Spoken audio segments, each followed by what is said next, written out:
It's an important holiday. It's an Yes, important holiday. It's a holiday that you come together with family. You're grateful for your family. It's the word Thanksgiving. It comes from, of course, it comes from biblical origins, from the Torah, from the idea of Sukkot, where you gather in your grain. The Torah calls it the Chag HaAsif, the holiday of gathering of the grains and being grateful and thankful, praising Hashem for everything that He gives us, for everything that we have, and so it has origins, in Judaic origins. Um, I wouldn't say I celebrate it religiously in that sense. If other Not a people do religious every year, holiday. right? But I mean, like, it's Thanksgiving. I have to come together with family, and I have to have turkey and whatnot. Like, if we have a get together, and then I will join.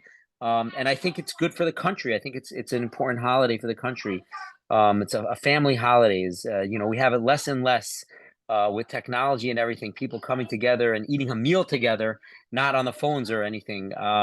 Yeah, very strange. Right? So, Yeah, what's that? I said yes. You're right. Right. So when we have a get together, see, the truth is, if you take into account Passover and Shavuos and Sukkot and every Shabbos, and we have a lot of mini Thanksgivings on the Jewish calendar. So it's like I don't feel like Thanksgiving comes around like, oh, I have to get together because I see my family throughout the year. Baruch Hashem, thank God, right? But it's a special thing. It's a very special. It's a good thing. It's a good thing. Okay, let's talk about this week's Torah portion. So we're deep. There's so much in this week's Torah portion. I'm going to do a screen share here. Parshas Vayishlach. Here we have the. 1 second. Here it is. It's Okay. like a humming. There's like a humming noise on your microphone, I think. But now it's okay. Now it's all right. Okay, good. Let me know. I prefer to have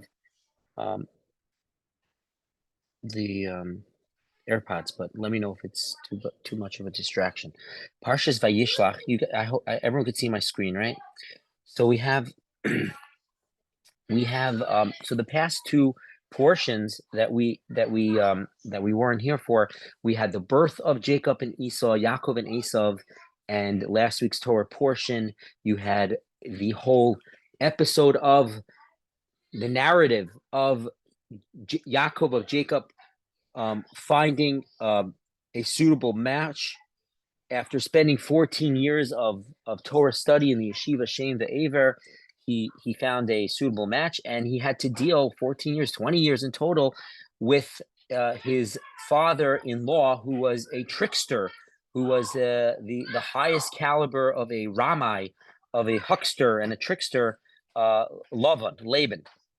And he finally, so two parshas ago, he deals with Esau, and then last week's Torah portion, he has to deal with Laban, and you have the birth of the Jewish people in last week's Torah portion, the birth of the Jewish nation. Over here, in this week's Torah portion, Benjamin is born, and he's the final of the tribes. So it continues to this week's Torah portion, to the end of this week's Torah portion. But last week's Torah portion is the creation of the Jewish nation, and like the Ramchal says in Derech Hashem, Reb Moshe Chaim Luzzatto, that God's real purpose of creation of the universe, of Bereshis, of Genesis, is that there should be a nation, there should be people. It became clear at the beginning it was Adam, and it was all of humankind, but later on it became clear after the flood and the generation of disunion, the Dor HaFlaga, where they built the Tower of Babel. It became clear, and after Noah, that it would be a nation who would be worthy of connecting to God, and the Jewish nation. And of course, we know Abraham took on that mantle, and Abraham's greatness, and then eventually went to Isaac, eventually went to Jacob. But says the Ramchal, or Moshe Chaim Luzzatto, also the Maharal, talks about this idea that it's not proper that it should just be Yechidim, that it should be singular people throughout history that are very great, that serve God, and that's it.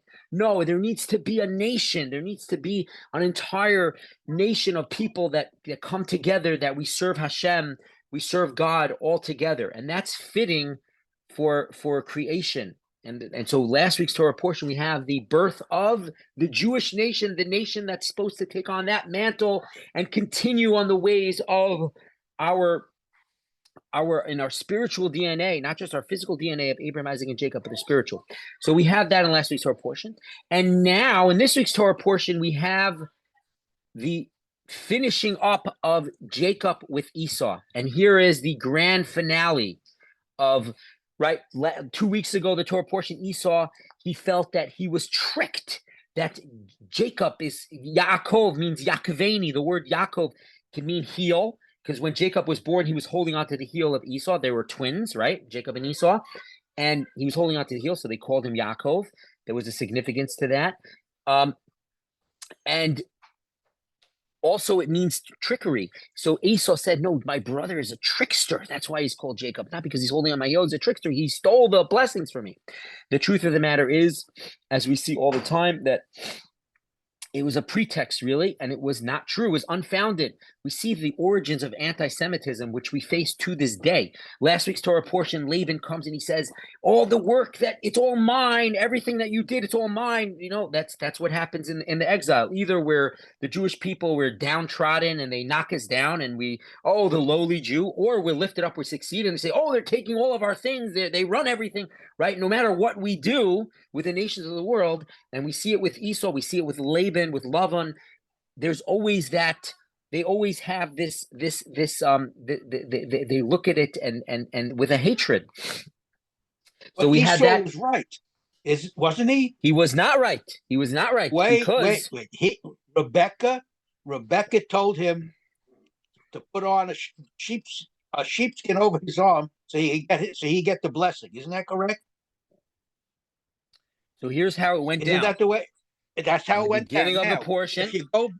If you go back to he Sarah, took what was rightfully his.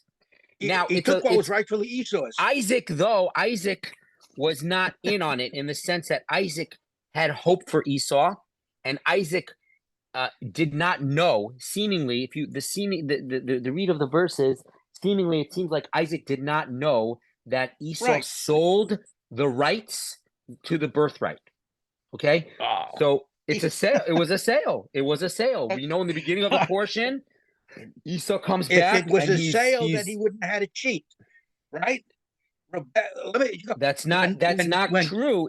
That's not true, because unfortunately, I think you're asking a good question. That why did it have to come about, right? Why did it have to come about? No, that's not what I'm asking. That's a good question. That's not what I'm asking. It was legitimate. It was legitimate. There are times in life that the truthful, the rightful owner is it's not always so clear, even though it's that is the truth. And sometimes a person has to, let's say, lawsuits, right? A person rightfully has made something, he has a patent or a copyright, and someone steals it from them and they start making money off and everything else. So now you have to fight your right. You have to go to court. So do we say, oh, the guy's in court, it must be, it's not his? No, it is mine. It's being stolen from me. It's taken from me. I have to go to court. I have to hire lawyers. I have to have a whole process. I look like the scoundrel, but it's not true. I am the rightful owner. So then why does Rashi have to give an explanation about the fact that now it's okay, but before it wasn't okay? Which Rashi are you referring to? I'm not sure if I remember.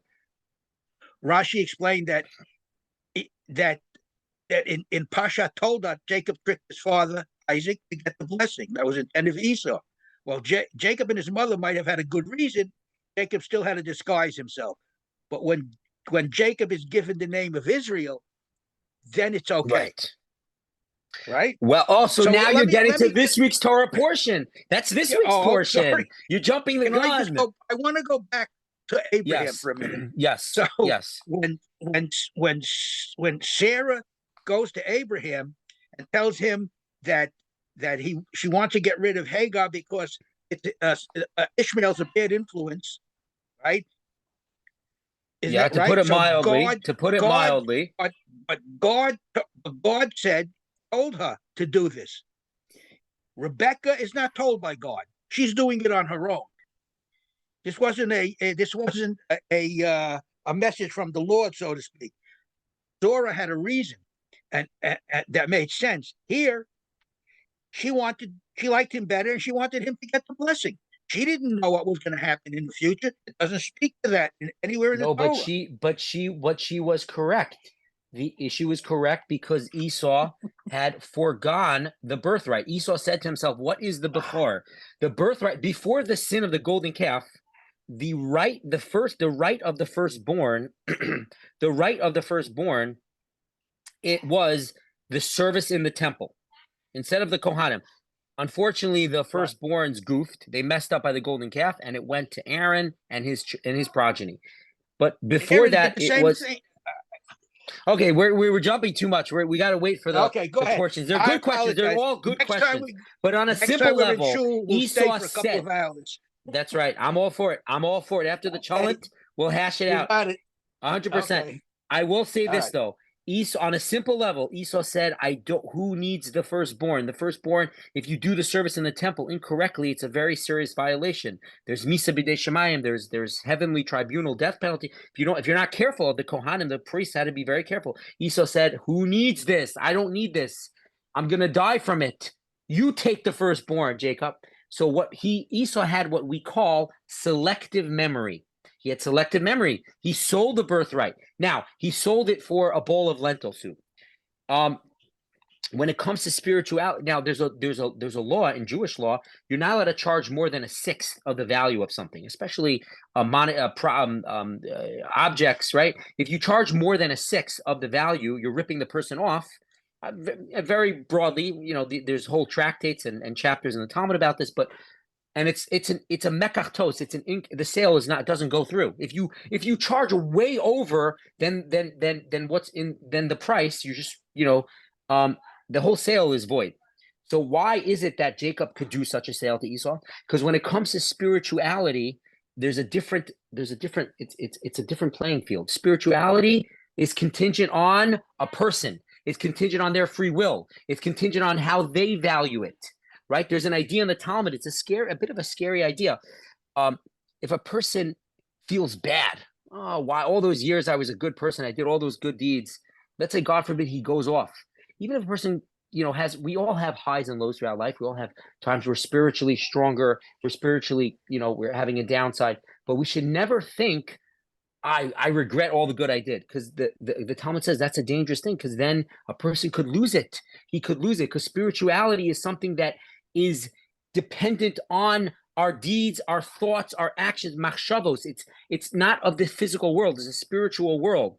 And a lot of times a person could change, spiritually be elevated, not based on anything in the physical world, just his mind. He wants to do teshuvah. He wants to repent. That's already the seeds of spirituality. That's already a high level. A person sometimes wanted to do a good deed. He wasn't able to.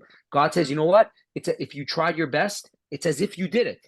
Why? Did I do it or not? Because at the end of the day, spirituality is measured in a different way. So coming back to this, Esau measured his spirituality and he said, I don't want it. And I'll sell it for a lentil soup. And then the sale is a good sale. Now comes later on selective memory. Esau says, oh, you tricked me. He didn't trick him. Now, why did he have to go through? Jacob had to go through it. It seemed like he had to be a Rama. He had a trickery to go through it.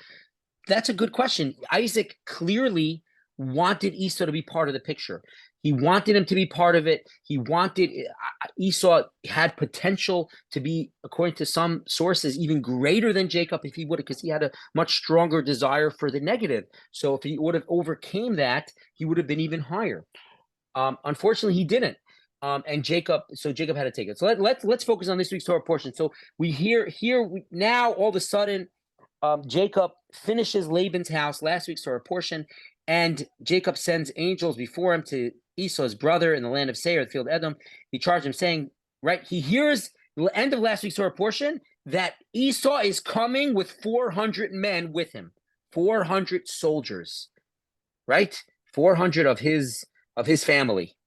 Now, when you hear that a family member that you have a gripe with, it's almost like a mafioso, the families, when one of the families hears he's coming with 400 of his thugs, not good news. That's not good news for you. And the guy last time you met him, he said, I'm going to wait till my parents pass away, because Esau, the Talmud said, had tremendous honoring of his parents. So Esau said, I'm going to wait till they die, and I'm going to even the score with Jacob. I'm going to kill Jacob. I'm going to kill him. And here we have Esau's coming, 400 men. He wants to even the score. So here we have the great showdown between Jacob and Esau. And we'll see in this week's Torah portion, it's a physical showdown of life and death, but it's also a spiritual, and Mr. Goldberg was talking about this, it's a spiritual showdown. The blessings. Will Esau eventually concur? Will his angel concur? Everything that happens in this world, in the physical, there's a counter in the spiritual world, and it's a mirror. When things are going difficult for the Jewish nation, for us, there is, because in the spiritual world on Rosh Hashanah, Yom Kippur, there was difficulties. There was, right, the 70 main nations have a pamalia. They have an emissary, so to speak. An angel that is on high, that also hates the Jewish people, the Jewish nation, and knows that the Jewish nation, our relationship that we have with God and the Torah and the mitzvos, and they try to go against it, and then that trickles down, and we see it happen down here. So there's a showdown, a physical showdown, but there's also a spiritual showdown, and it comes to fruition in this week's Torah portion with the blessing and with the fight between Jacob and the nations, Jacob, the Jewish people, and Edom.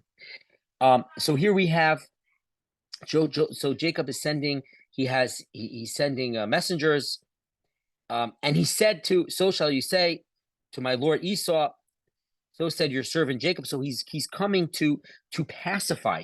You see the language that he uses. He's pacifying Esau. I have sojourned with Laban. I have lingered until now. So let's see some Rashis here. Rashi says, "In Lavan Garti, I have lived there, I have sojourned." Now he's been there for 20 years. Garti means, you're a stranger. You're just a passerby, right? So says Rashi, two different explanations. He's saying, I did not become a dignitary or a notable, but a mere sojourner. So he's trying to pacify him. He's saying to Esau, it does not befit you to hate me. Says Rashi, Al birkas avicha. This is in 5 on the bottom. For over the blessing of your father. Sheberchani, who blessed me. Hey, givir lachecha, you'll be a lord to your brothers. Shere loinis kaim abib, for it has not been fulfilled in me. So says Jacob to Esau, it hasn't been fulfilled in me. So why are you hating me? Look, leave him alone. Look at the guy. The guy's he's it's almost like we say, oh, he's not worth your time. He's not worth my time. I'm not even gonna. That's what Jacob was trying to say to Esau. I'm not worth your time. It's not happening. Davar acher, another explanation. Now here again. So we see there's a physical aspect and there's a spiritual aspect. So Jacob first was telling Esau the physical aspect. I'm a nothing. I didn't become anything from it. The blessings, you're upsetting me about the blessings. Nothing happened physically. Alternatively, Jacob is saying something spiritual. Jacob is saying what was the blessing? The blessing was that, right, Jacob is going to get the dew and everything is going to come. But if we throw off the yoke of the service of coming close to God, right? So Esau's al char b'chatichi, he's going to live by his sword. And if Jacob so Esau is going to get cleanup. Esau's right behind him. He's right behind Jacob, seeing otherwise I'm going to, there's always this balance that if Jacob is doing what he's supposed to, so then there's nothing that Esau, which is the nation Edom, Esau, can do to hurt the Jewish people. If Jacob is not doing what he's supposed to, that the Kol Yaakov, the voice of Jacob twice, it's the voice of prayer, the voice of Torah study, and of course, Torah study means Torah that leads us to Torah that's mevi de Maisa, that leads to action, that we better our lives spiritually. So if we are lax in that, so then Esau's right behind. That's how God set up the world. So to that, Jacob is saying, so on a spiritual level, Garti is numerical value for 613, right? as if to say, right, Jacob, the 613 mitzvahs, a lot of them has to do with, the temple, and Jacob, it's before the temple was built. But Jacob is saying, he's as if to say, I've sojourned with Laban, the evil one. Laban was very evil.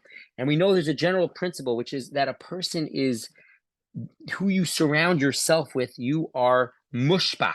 It affects you. It affects us, right? It's not a vacuum. Things affect us. If we're around positivity, if we're around positive people, then it's going to affect us positively. If we're around negative people, it's going to affect us negatively. It's going to have an effect on us. So Jacob, but there is also the exception to the rule. So Jacob, sometimes a person could still be, he's so great, he doesn't let it affect him. So Jacob is saying over here, I've been with Laban, the evil one, yet I kept the 613 commandments. I didn't learn from his evil actions. In other words, Jacob is saying, Esau, you think you're going to try to get me? You should know. And now Esau's thinking, ooh, this is great. Jacob was in Laban's house for 20 years. Laban is the biggest trickster. He tricked him over 100 times. He was changing his wages. He was supposed to marry Rachel, and switcheroo, right? Crazy. Who does that? The guy in his wedding, he finds out after the wedding that it's not the right woman, right? No one does that. Who does that? That's crazy, right? Laban did that. But Jacob is saying over here, I did not learn from him. So Esau thinks, I could get Jacob because Jacob, he was with Laban for so many years. So his spirituality is down right now. His guard is down. So it was the spiritual battle. Again, it was the physical battle and the spiritual battle as well. And Jacob is saying, no. Spiritually, I was strong, and you're not going to be able to get me. So that's what he was telling him. Okay. Where did the 613? Okay, so this is what I was telling you. The word garti that Jacob used alludes to it has the numerical value. The word, right? We know that in the Hebrew language, it's very mystical, and the Hebrew letters also have a numerical value. So if you add up Gimel, which is 3, 200, and then 410, 3, 200, 410, it's 613. So Jacob was saying, I have been a sojourner. Now, it doesn't make sense he was a sojourner. He was there for 20 years. So the first explanation is, it's as if I was. I'm not a noble. I didn't get nobility. Don't be jealous of me, Esau. You shouldn't try to kill me. The blessings didn't come to fruition. Again, it's this idea of leave the guy alone. He's not worth your time. That was the first explanation. The second explanation is a deeper level. It's the spiritual level. It's that what was the blessing? The blessing was, Jacob, if you're not careful, if you don't keep your end of the bargain, then God is going to, he's going to allow Esau to come up over you. So Jacob was saying, I've been a sojourner, which is the numerical value, Gimel Resh Taf Yud, 3 plus 200 plus 400 plus 10 is 613. That's the numerical value of the commandments of the Torah. In other words, right, Jacob was before the temple. A lot of the mitzvahs a lot of commandments have to do with the temple. Jacob wasn't with the temple, but he's trying to say, I did what was incumbent on me spiritually, as if I kept all the 613 commandments. And therefore, you can't touch me. What was the blessing? The blessing was, if I am porek, if I throw off the yoke, then you'll come, Esau. I did not throw off the yoke. You might think I did because I was with Laban, and Laban's an evil dude, an evil guy, so to speak. Excuse the expression. But no, that's not the case, and you will not be able to affect me. That's what he was saying. So two explanations, but either way, the net result is, lay off me, Esau. Lay off me, Esau, because you're not going to get it. So here we have the battle. And then verse number 6 goes with the first explanation in verse number 5 of Rashi, because Jacob says, I've acquired ox and donkey. So here Jacob again is coming. The first explanation Rashi just said that it doesn't befit you to hate me because it didn't come to fruition. Here again, Father said to me, from the dew of the heavens and from the fatness of the land. Father said to me, I'm going to be in agriculture. I'm going to have a farm. And I'm going to be, I'm going to have all sorts of produce and land. I'm going to be a tycoon of land. That's not what happened to me. I have cattle and I have slaves. That's not from heaven. It's not from the land. So it didn't come to fruition. And so that's what he's saying. So let's continue on here. So the angel came back to Jacob. He said to him, we came to your brother, to Esau. Moreover, he's heading toward you, and 400 men are with him. So says Rashi, It didn't work. Jacob, your plan to pacify him, to say, don't be jealous of me, don't be upset about the blessing. It didn't come to fruition. Or I kept the commandment, stay away from me. I did what was incumbent on me. God is going to be with me. Says Rashi number 7, we came to your brother to Esau. Sha'isa Omer, for you would say, he is my brother, right? Jacob's coming. My servant is coming before you, Esau. I'm your servant. Says Rashi, no, but he acts towards you like Esau, the evil one. He still has hatred. He's coming to you. Says verse number 8. Here we have Jacob became very frightened, and it distressed him. So now Jacob was upset. 2 languages. Rashi number 8 says he became frightened lest he be killed, and it distressed him were he to kill others. Very fascinating. I say if you want to look at number 15, fear, fright is a strong emotion, then distress. If he was frightened, we go without saying he was distressed. Rashi explains that fright and distress were over 2 different considerations. Here, Jacob's a righteous person. Even if he's going to defend himself and kill others, he doesn't want to do that. The righteous people, they don't want to do that. You look at what's happening on now, today in Israel, the IDF, the Jewish people, we're trying to live life. We're trying to defend ourselves. We don't want to eradicate all the Arabs. We want to live peacefully. What do they want to do? They want to eradicate us. We don't want to kill them. We're not interested, right? And unfortunately, though, they make us that we have to do that. We have to protect ourselves. And unfortunately, the tragedy of war. So here you have Jacob. He has this stress. So what does he do? Jacob became frightened, distressed him. So he divided the people with him, the flocks and the cattle, the camels, into 2 camps. And he said, if Esau comes to one camp and strikes it, then the remaining camp shall be a refuge. So here we have, let's look at the bottom square. The remaining camp shall be a refuge against Esau's will, because I will do battle with him, right? If I have to, I will do battle with him. Jacob wasn't a pushover, and he would do what needs to be done if it needs to be done. Says Rashi, very famous for Rashi in this week's portion. Says Rashi, Hiskin atzmo l'shlosh devarim. Jacob readied himself for 3 things: l'daron, for paying tribute, right? To try to bribe him, to try to to utilize your means to help the situation. L'tfilah, for prayer, right? We're going to see right now, right?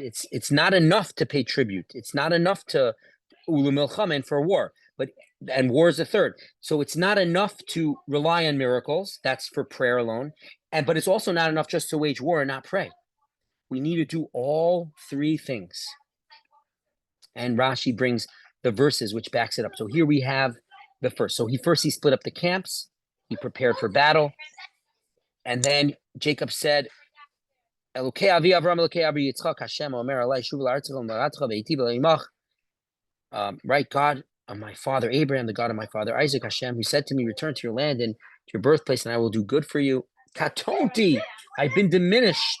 Mikol hachasadim, by all the kindnesses. This is Jacob's prayer to God. Jacob, we have to remember, Jacob was one of the patriarchs, the highest of the high, one of the greatest people ever lived. But he said, I'm nervous, even though I'm so great. It's all the good that you've done to me, God, and by all the truth that you have done your servant. For with my staff I crossed this Jordan, and now I've become 2 camps. Then he says, the main part of the prayer, Hatzileni na miyad achi miyad Esau. Rescue me, please, from the hand of my brother, from the hand of Esau, for I fear lest he come and strike mother and child. And you said to me, God, I will surely do good with you. I'll make your offspring like the sand of the sea. Let's see some of the Rashis over here. Rashi, number 11 on the bottom. I've been diminished by all the kindness. Nismatu zechuyosai. My merits have been reduced through the kindnesses and the truth that you have done for me. Therefore, I am afraid lest, since the time you promised me, I become soiled with sin, and it will cause me to be given over to the hand of Esau. So Jacob was frightened.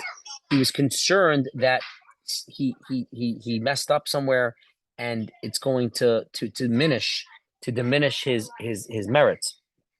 We have this concept also by Moses later on, when Moses implores God in Deuteronomy to go into the land of Israel, the Eschanan, he says, Hanan, I implored Hashem. And Rashi says the word Hanan is the language of Chinam, that it's a gift. Everything you give me, God, is a gift. It's a gift. It's a gift that you give me, Hashem. And here we have the same thing. My merits have been reduced through kindness. There's another concept also in the Talmud. The Talmud says that a person should not rely on, Talmud says in Tractate Psachim, one of the places says that a person should never put yourself in a place of danger, a place where you have to, you need merit to, right, where the statistics are higher, that it's a dangerous place. Avoid dangerous places, whether that means, going to the Talmud's case is going through a house, a dilapidated house, right? Even though it's standing right now, but if it's dilapidated, don't risk it. Says the Talmud. Why? Because you're putting yourself in a situation of danger. So now there's going to be a judgment. Maybe you don't have the merits. Maybe through the kindnesses God did, or you don't merit it. So it won't, God forbid, it will be bad for you. And even if you'll survive, even if miraculously or whatever it is, you'll survive, but that also might detract from it might be that it's detracting from your good deeds. So we shouldn't do that. So here we have a similar idea that Jacob is concerned that katonti, I've been diminished by the kindnesses. He didn't look at it like, of course, this is coming to me. Of course, I did everything I was supposed to. Of course, and Jacob did, but he said, no, I have to. And this is the main part of tefillah, of prayer. The main part of prayer is the recognition that we are in the hands of Hashem, and that nothing is written in stone in life. There's no guarantees, and we constantly implore God. We constantly come back to Hashem, and the tefillah, the prayer that we say to Hashem is, Hashem, please take care of me. You took care of me every single, right? The Talmud says a very fascinating line. The Talmud says, when it comes to a livelihood, the Talmud says the earning a livelihood, kosher, it's more difficult than the splitting. It's more difficult than the splitting of the sea when the Jewish people left Egypt.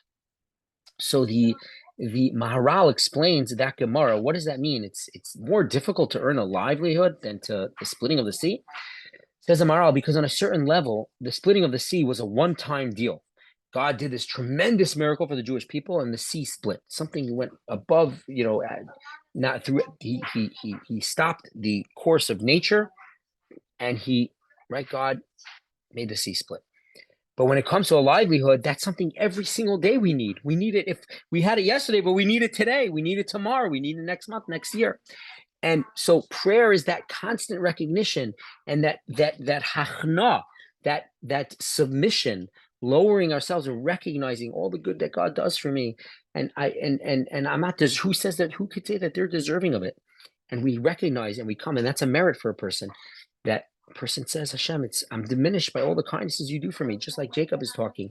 That's the avoda, the service of prayer. We bow in the beginning of the Shemona Esrei, the beginning of the standing Amidah, the standing prayer. We bow, and we bow by modim towards the end. We bow in the beginning twice, and we bow at the end twice.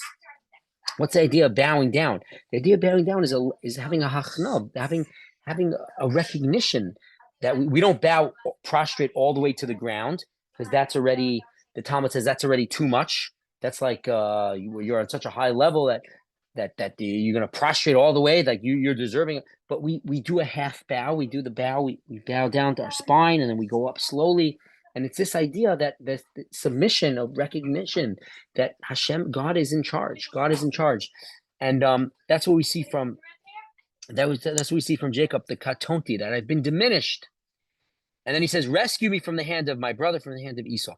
So Rashi says over here, let's see, number 12, from the hand of my brother who does not treat me like a brother, but like Esau, the evil one.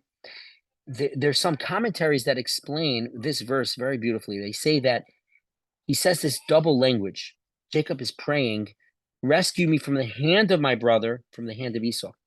And the idea is that there are times when the enemy, or when Edom, when the nations come to the Jewish people as the hand of my brother, right? They come and say, oh, be part of us, be just like us, let's come all together. We see later on in the portion when Esau when Jacob finally overcomes Esau. So Esau says, "Okay, let's travel together. Let's come together." Jacob says, "No. That's not a good idea for me to come together with you. You're wicked. No, not a good idea." He says, "No, I have a lot of animals. They're very young, livestock, and they're gonna die. You go ahead. I have to go very slowly. I'll catch up with you later." And Rashi says Jacob means later in the Messianic era, the end of days, when God just does judgment to Esau, to Edom. That's when Jacob says, "I'll catch up to you in the Messianic era. We'll reconcile on the mountain. God is going to come. He's going to judge Mount Seir, which is the place where Esau is."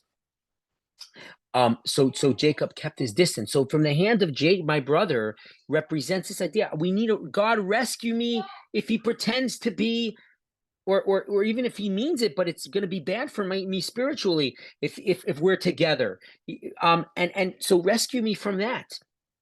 Also from the hand of Esau, that's when he wants to act to hurt me, to harm me. So this duality, there's a spiritual peril, there's a spiritual danger that the Jewish people, we have to always remember that God expects us, and we are Am HaNivchar, we are the nation that is chosen to come close to God through the commandments, through his Torah. And Esau is going to detract from that. So when he's your brother, and I don't mean, of course, I was in the store the other day, and you always have from time to time, I wear a kippah, I wear the yarmulke, and people come over to me and, "Oh, my church is praying for you, and we're praying for Israel." And that's a beautiful thing. And that's obviously not what we're talking about over here. What we're talking about over here is where the nations of the world, they want to influence us, and they want to tell us, "Oh, be just like us, forget the Torah." So that is a prayer that Jacob had: "Save me from the hand of my brother," because he wants to have a spirit. There's a spiritual danger. We have Hanukkah coming up next week. What was the idea of Hanukkah? Hanukkah was the hand of my brother. It was the Greeks saying, "We don't want to kill you. We're fine. We're fine if you live. We're not like Haman." Haman was the second. Haman was the hand of Esau. It was Haman or Hitler, Yamach Shemo. He didn't care if you would be like the nations of the world. He just wanted to kill all the Jews. But we have the element of the Greeks, the element of, we want you, but you can't, you forget the Torah. You can't have that spiritual aspect of your life. And that was the prayer that Jacob was praying for. Save me from that as well. Okay, let's continue now. So, fine. So into the second elite. He spent the night there. He came from that which he had come to his hand, tribute to Esau, his brother. And the Torah goes through a huge amount, right? She goats 200 and he goats 20, right? The rams, 200 ewes, rams, 200 nursing camels, the young. And Rashi explains that the male and the females were split up to, it was the exact amount of how many females to male ratio, and depending on the animal, was depending on the ratio. Some of the animals worked harder, and therefore they weren't around as much, and therefore they didn't mate as much. So the ratio of males to females was precise. He put in his servant's charge, each herd separately. So he's really trying to appease him. He says, "Pass ahead of me, put a space between herd. So when my brother Esau meets you and asks you, saying, 'Whose are these?' you shall say, 'Your servant Jacob's. It's a tribute sent to my lord Esau, and behold, he too is behind you.'" So he's giving him tribute. And he said, "Charge the second one as well." And he said he did it. So Jacob is doing it in a way that it's, in waves. He's sending the tribute in waves to it should just overcome and overtake Esau. And right, and that's in verse number 21. "More, behold, your servant is behind you, for he will say, I will wipe away his furious countenance from the tribute that precedes me." Right? They say sugar beats spice, right? This idea, sometimes in life you have a dispute. So if you come in a way of with a niceness, right? With a very niceness, someone says a rude remark to you, or they say something, but if you respond not with another, right back at you, but you diffuse the situation. That's what Jacob's trying to do over here. He's overwhelmed by this. Oh my goodness, I want to kill my brother, but wow, look what's happening over here. And wave after wave of the tribute. Perhaps he will forgive me. Fine. So continues on the story. He got up that night, took his two wives, Jacob, and he crossed over. He brought them across the stream. He brought across that which was his. Jacob was left alone, and a man wrestled him until the break of dawn. When he perceived that he could not overcome it. So this is not Esau. This is not Esau in the flesh. We're going to see what this is in a moment. He struck the ball of his thigh bone, and the ball of Jacob's thigh bone became dislocated. And he wrestled with him. Then he said, "Let go of me, for dawn is broken." And he said, "I will not let go unless you have blessed me." This is Jacob talking. And he said, "What is your name?" And he said, "Jacob." And here it is, Esau. And this is, so we're going to see, this is the angel. This is a spiritual angel of Esau, of the nation Edom. He said, "No longer will it be said that your name is Jacob, but Israel. For you have striven with the divine and with men, and you have overcome." Meaning, this is foreshadowing what's going to happen the next day when Jacob actually meets Esau. So here's the spiritual battle. And since Jacob overcame the spiritual battle, so now it comes to fruition in the physical world.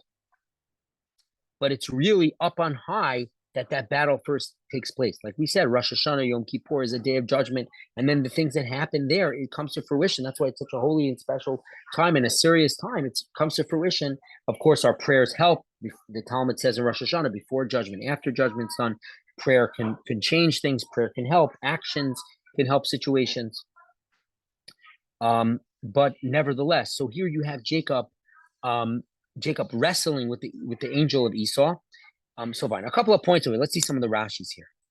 So first of all, before that, right, or actually just before that, right, Jacob, let's see 31. Jacob called the name of the place Peniel, for I have seen the divine face to face, yet my life was spared. The sun rose from his past, Peniel, and he was limping on his hip. Therefore, the children of Israel are not to eat the displaced sinew, the gid hanasha, right, on the ball of the thigh bone of this day, because he struck the ball of Jacob's thigh bone on the displaced sinew. So we don't eat a part of the animal, the sciatic area, the sciatic nerve.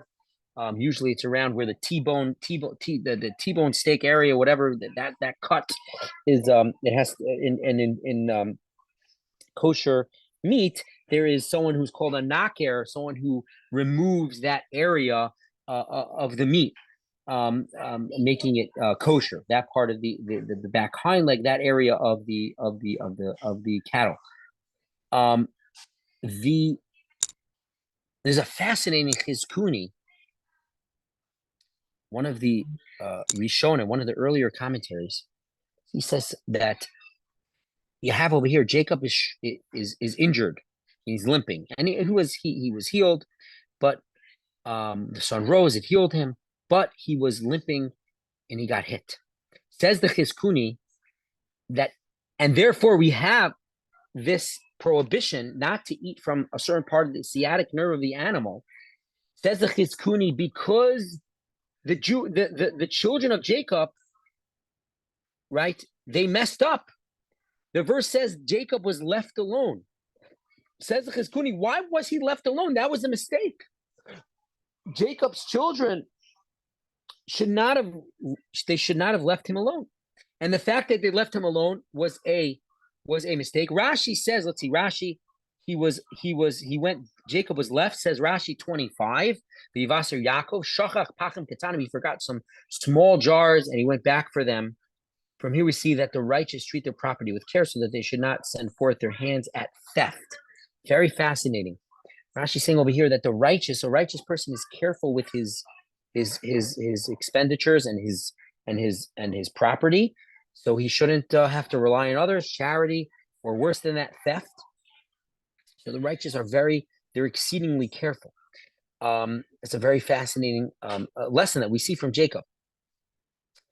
So he went back for some small jars. So says the Chizkuni, because he was left alone, the Jewish people were punished, and therefore the sciatic nerve, and he was injured from it, and we don't eat from it. Now,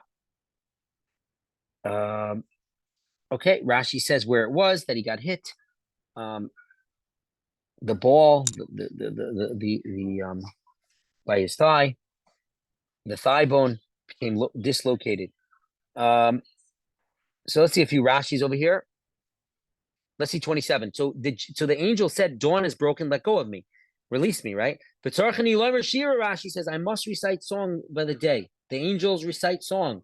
The morning prayers, when we say Kadosh, Kadosh, Kadosh, mirrors what happens on high in heaven. And when we say it, the angels say it. The angels do not say it until the Jewish nation says it down here below, mystically, right? So we have this idea. Even the angel of Esau recites song. All the angels, they praise God. So Jacob says, no, I'm not letting go of you until you bless me. Now, what does that mean? Says Rashi, Jacob wanted the angel of Esau to concede to me with regard to the blessings, which my father blessed me, over which Esau objects, right? Meaning Esau is still objecting to it. It's incorrect. Like we said earlier, it wasn't correct. Because Esau sold the birthright. He did not want the birthright. It was a legal binding sale.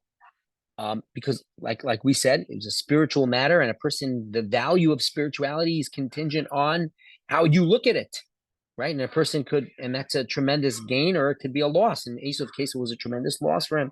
And a person also should never regret the good that they've done in their lives. So that was the idea. So says the angel, no longer will be that your name is Jacob. Says Rashi, what is the significance of the name? No longer will it be said that the blessing came to you through treachery and deceit, right? Ki im bishrara, rather through authority, the giloi panim, and in a full view. And your destiny shall be that the Holy and Blessed be He will reveal Himself to you in Bethel and change your name. That's the end of this week's portion. And He will bless you, and I shall be there, and I shall concede to you with regard to them. So the angel saying, later on, we're going to take care of it. So that was what the angel was saying.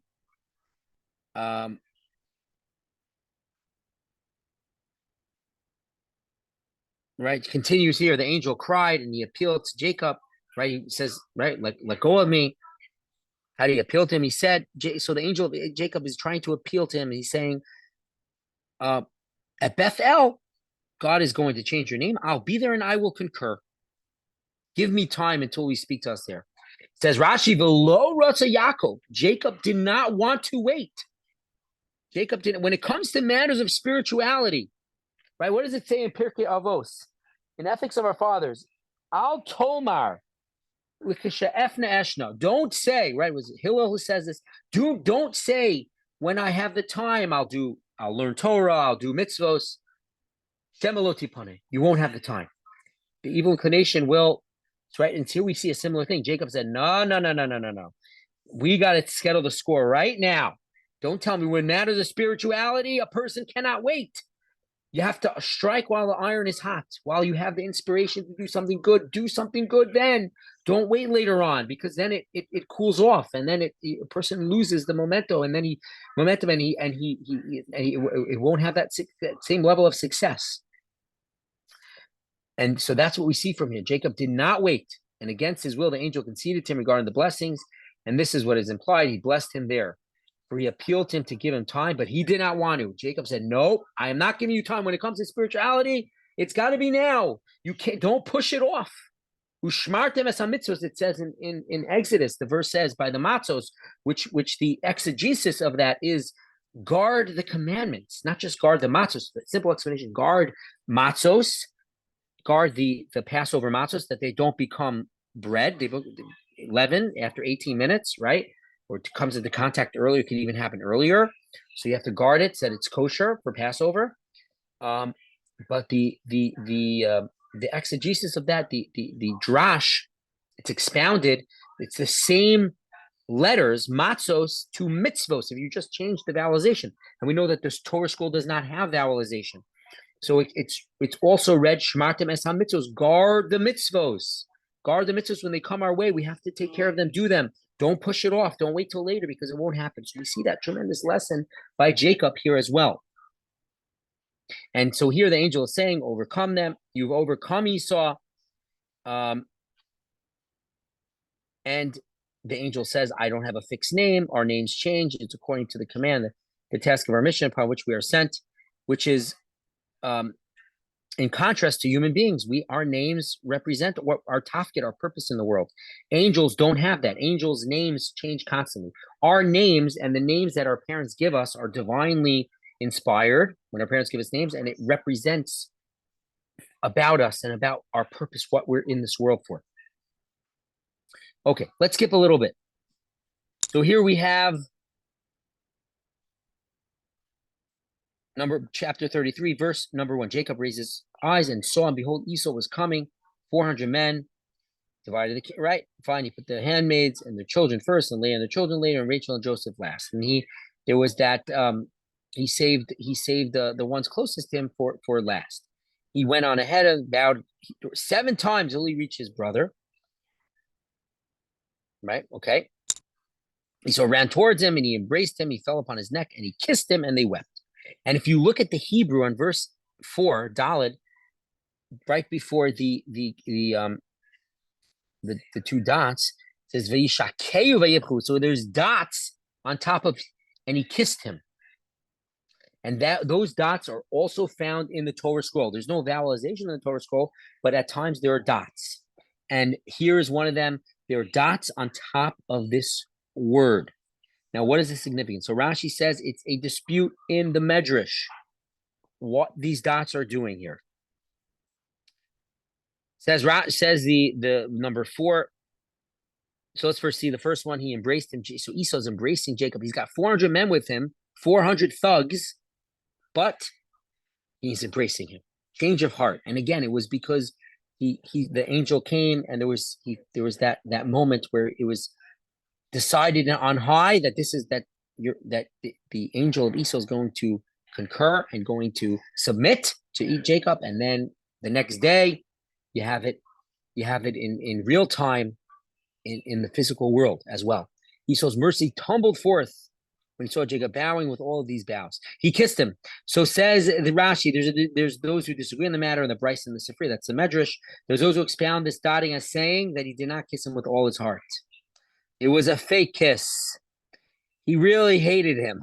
But what could you do? He sees the tribute, and then in heaven it was decreed, and he couldn't help it. And he couldn't do anything to Jacob. He wanted to, wasn't with his whole heart. Ami Rabbi Shimon ben Yochai, says the great Rabbi Shimon bar Yochai, halachahi, it is a given fact. Biyadua, it is known. She'esav sone li'Yaakov, Jacob, Esau hates Jacob. It doesn't take much for the nations of the world to hate the Jewish people. It doesn't take much. It's in there. It's part of them. It's innate. It's part of their DNA. Their spiritual, unfortunately, their spiritual DNA as well, from all the way back from their patriarch, from Esau. So Esau hates Jacob. So what's going on over here? Says Rav Shimon bar Yochai, of it, his mercy was warmed, but also shut at that time. And he kissed him with all of his heart. So at that moment, it was actually with a full heart. So we're going to hold it over here. We also see that the relationship that was supposed to have been between Jacob and Esau, that they were supposed to work together, and Esau had potential to be even greater than Jacob because he came from a darker place. He had a proclivity towards negativity, and if he would have overcame it, his head ended up in Maras HaMachpelah. That represents that he could have become, his head was there, but his body is what held him back. The physicality held him back from the head. The head is the place, the resting place of the spirituality of the brain, the soul.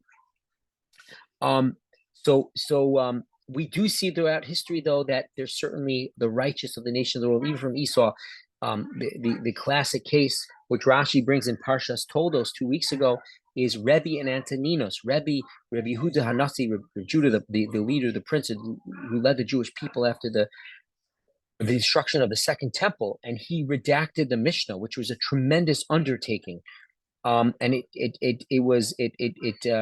had to bring all the sages of Israel together in a place and take care of them and provide for them, and it was a huge financial burden.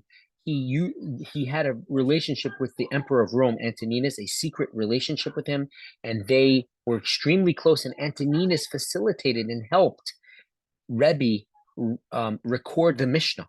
So we have the progeny of Esau generations later with Rabbi Yehuda Hanassi, the offspring of Jacob, coming together and working together. So we do have that. But we didn't have it by Esau. Okay, everyone should have a good Shabbos.